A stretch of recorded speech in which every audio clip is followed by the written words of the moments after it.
Hello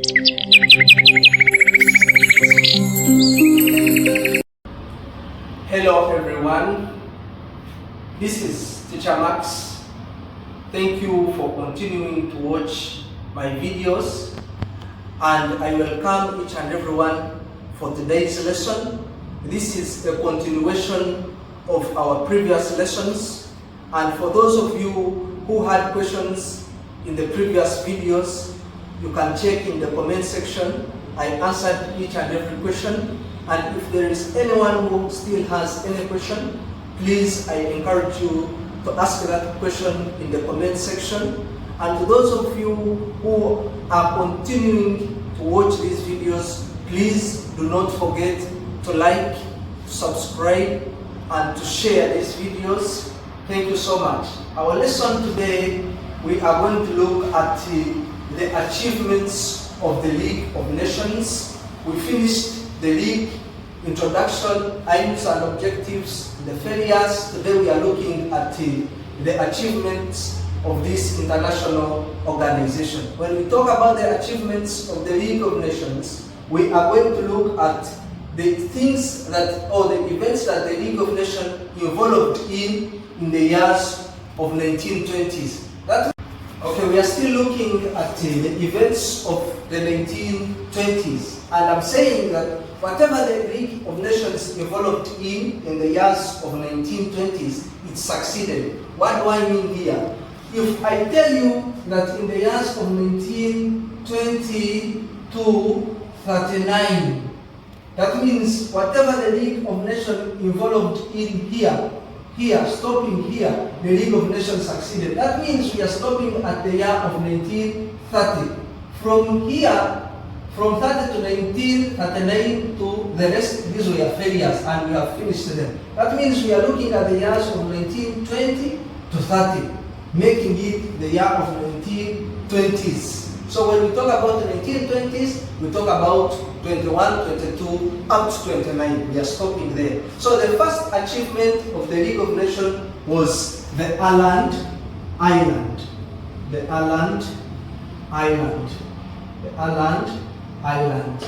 This was the first event that the League of Nations involved in. This was the first event which was between the Swedish people and the Finnish.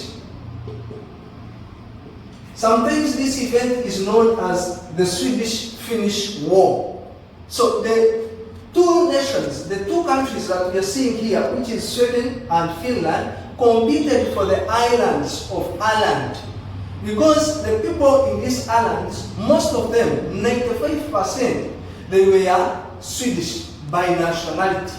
And when we look at the location of these islands, they are located near Finland. Therefore, after the two countries gained their independence, they competed for these islands. So, out of the competition, there was a rivalry, a war was to break out. So the League of Nations involved in, it came out as an international organization to see what was transpiring. So before we look at how the League of Nations dealt with it, let's look at the sketch map here and see what transpired. And this is the sketch map.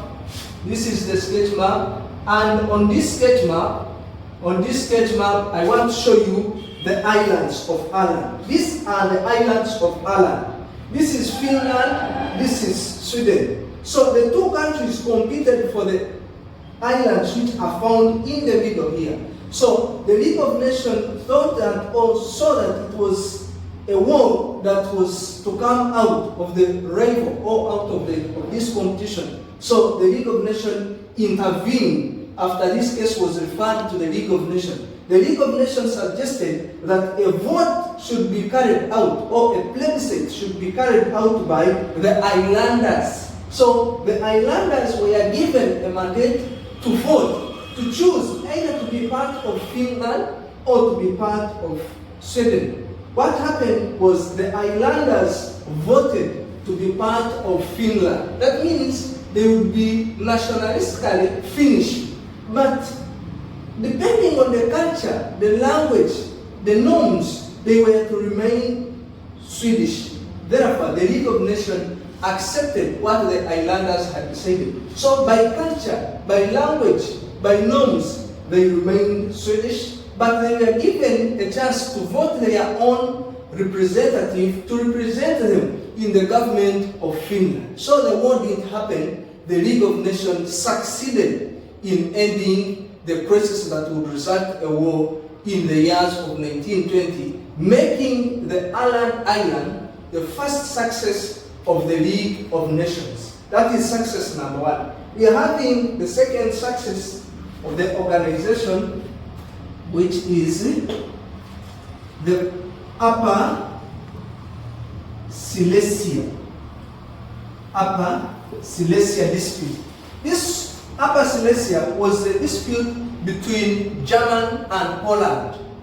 If we are to recall very well, when the map of Germany was reduced, Germany lost some of its territories. That means even Upper Silesia, which was formerly part of Germany under the Treaty of Versailles, whereby we saw it was to be reduced, the islands were given to Poland. Therefore, the Polish started mistreating the Germans in these islands. So these Germans reported them to their home government in Germany, and Germany decided to take the islands by force. And therefore, the League of Nations intervened, because if these people would be taken by force by the German government, that means a war had to break out. So the League of Nations was formed with the aim of preventing the future wars. So the war didn't take place because the League of Nations involved. When the League involved, it divided the islands into two. It gave 2/3 of the islands to Germany, and the most mineralized and industrialized region of the island was given to the Poland. So the crisis ended there. No war took place. Let's look at the sketch map and we understand what exactly took place. This is Upper Silesia.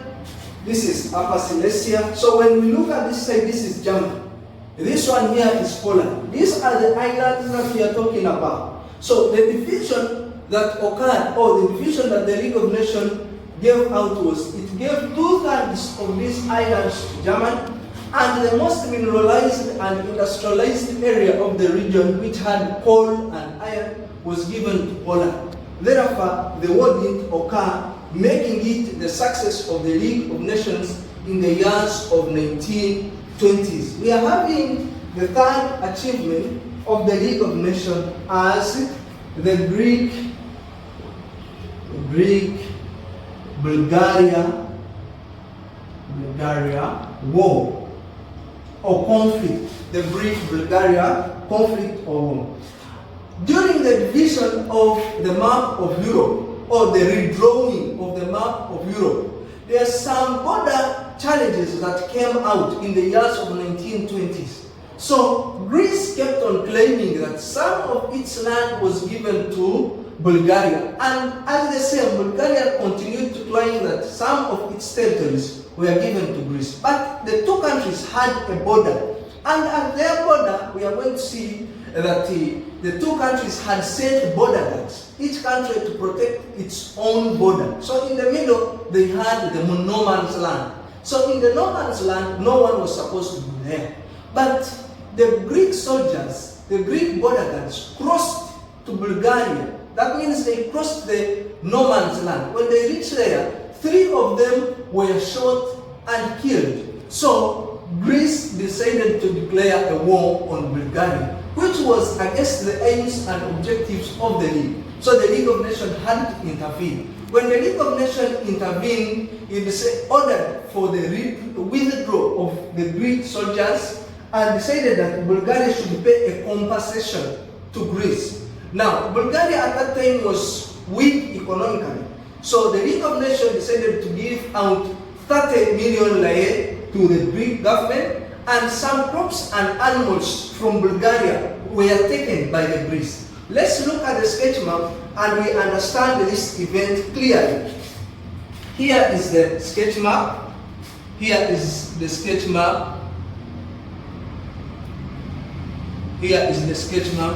So when we look at Greek-Bulgaria border. So this is the Ada Valley which separated the two. So the two countries, one is here and another one is here, they fought for this border. So the Greek soldiers crossed and went into the areas of Bulgaria. So when Bulgaria reacted, 3 of the Greek border guards were killed and Greece decided to declare a war. Then later on, the League of Nations involved in and decided that Greece should withdraw and Greece should be paid a compensation of 30 million lei, and some crops and animals from Bulgaria were to be taken by Greece, and the war did continue. The war ended. That's why we term this crisis as one of the achievements of the League of Nations in the years of 1920s. Then we are having another dispute which also the League of Nations succeeded in